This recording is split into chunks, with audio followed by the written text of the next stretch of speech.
এটা হচ্ছে শুভ সূচনা আর কি।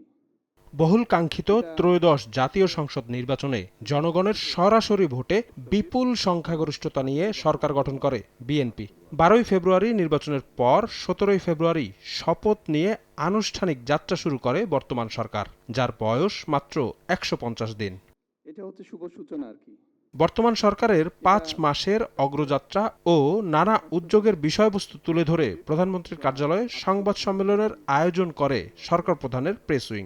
নির্বাচনী ইশতেহার ও জুলাই সনদ একসঙ্গে বাস্তবায়ন করা হচ্ছে বলে জানান প্রেস সচিব সালেহ শিবলি। আপনারা যার যা ইচ্ছা যে দল করেন, কিন্তু আমরা দেশের জন্য কাজ করছি, সমৃদ্ধ বাংলাদেশ গঠনের জন্য কাজ করছি। এই গঠন করার জন্য আপনাদের সহযোগিতা চাই। সরকারের নানা পদক্ষেপের বিষয় তুলে ধরে প্রধানমন্ত্রীর উপদেষ্টা ডক্টর মাহাদি আমিন বলেন, খুব কম সময়ে জনগণের আস্থা ও ভালোবাসা অর্জন করতে পেরেছে বর্তমান সরকার। অপটিক্যাল ব্রাইটেনার, কালার গার্ড এবং জার্ট লক সমৃদ্ধ অ্যাডভান্স ফর্মুলায় এলো নতুন রে ডিটারজেন্ট পাউডার।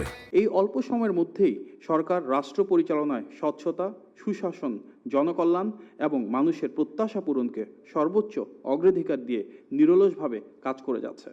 শিক্ষা, স্বাস্থ্য, জ্বালানি সহ বিভিন্ন সেক্টরে সরকারের নানা উদ্যোগের কথা তুলে ধরে মাহাদি আমিন বলেন, জনগণের স্বার্থ রক্ষা করেই নির্বাচনী ইশতেহারকে প্রাধান্য দিয়ে নতুন বাংলাদেশ বিনির্মাণে এগিয়ে যাচ্ছে সরকার।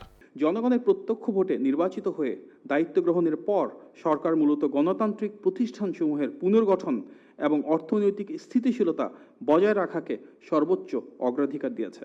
সবার আগে বাংলাদেশ নীতিকে সামনে রেখে বর্তমান সরকার ভারসাম্যপূর্ণ পররাষ্ট্র নীতি বাস্তবায়নের উদ্যোগ নিয়েছে বলেও জানান প্রধানমন্ত্রীর উপদেষ্টা। বিগত 5 মাসে আমরা দেখেছি প্রতিটি মন্ত্রণালয়ে দৃশ্যমান সাফল্য এসেছে।